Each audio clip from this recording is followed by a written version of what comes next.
So the Nahida and Yoimiya banner just came out, and after testing a little bit, I would like to talk about if you should pull for either of the characters or save your primo gems for the future. And the short and long answer is Nahida is insane. So let's go over Nahida first. Nahida is the Dendro Archon and the Dendro Catalyst user. Her normal attacks just apply Dendro, but her E is where the real magic happens. You can hold her E and spasm around the screen to mark all of the enemies up to a limit of 8. And you can proc this mark by dealing any elemental reaction. And when you do this elemental reaction, the mark will deal additional Dendro damage and apply Dendro to the enemy. And go on a short cooldown but stay on the enemy. So you can proc this many times. This ability synergizes amazingly with any Dendro reaction dealer. If you're talking Kaching, Yoimiya, Cookie Shinobu, anyone can use this ability. And this makes Nahida already an amazing Dendro support.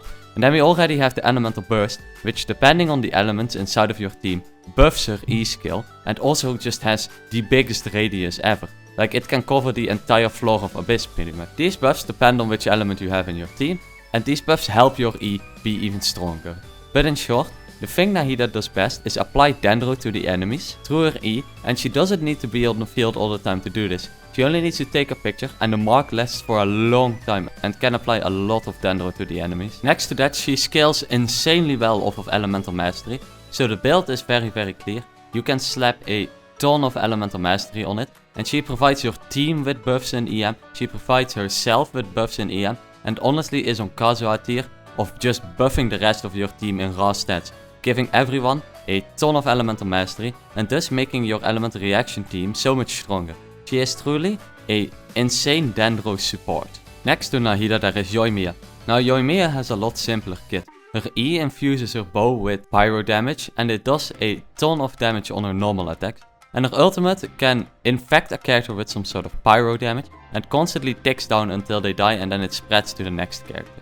Now Yoimiya has one purpose and she does it really well. She hits really hard on her basic attacks and does really good with Vaporize team.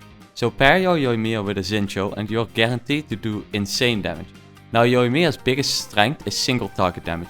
So on a current Abyss floor like Abyss floor 12 part 2, where you have 2 bosses, Yoimiya absolutely excels due to her amazing single target damage and also her ease of use. You cannot really mess up your combo with Yoimiya, as it is literally press E and then just keep spamming left mouse button, but make sure to finish your attack string as the last attack is the hardest hitting one. Yoimiya really is a must pull when you are looking for a big main DPS who can deal a ton of damage and you already have good Hydro supports like a Kokomi or a Zincho who can help Yoimiya proc Vaporize, as she is one of the hardest hitting single target characters in the game.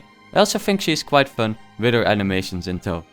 But who should you pull on in this banner? Well, I honestly think Nahida clearly gets the priority here. She is a new character and also the Dendro Archon, and her kit seems to be absolutely insane. She provides your team with a lot of Elemental Mastery buffs and does a lot of reaction damage herself. And these messy Dendro reaction teams, like with Cookie Shinobu and Yoimiya, where everyone is constantly proccing reactions, benefit hugely from this EM buff as it's team-wide. If you already get Nahida or if you really don't want her, Yoimiya can be a good pickup as a Pyro main DPS. She slots in the same way as Diluc and Hu Tao slot in, as you need someone to support her with Hydro appliance and she needs a shielder to be kept alive and preferably not be stunned out of her combo. So I would say you should definitely pull for Nahida, and if you have some primo gems left over or already have Nahida, Yoimiya is not a bad pick. Thank you so much for watching, and if you would like more extra accessive, please consider subscribing with notifications on, and I wish you a wonderful day.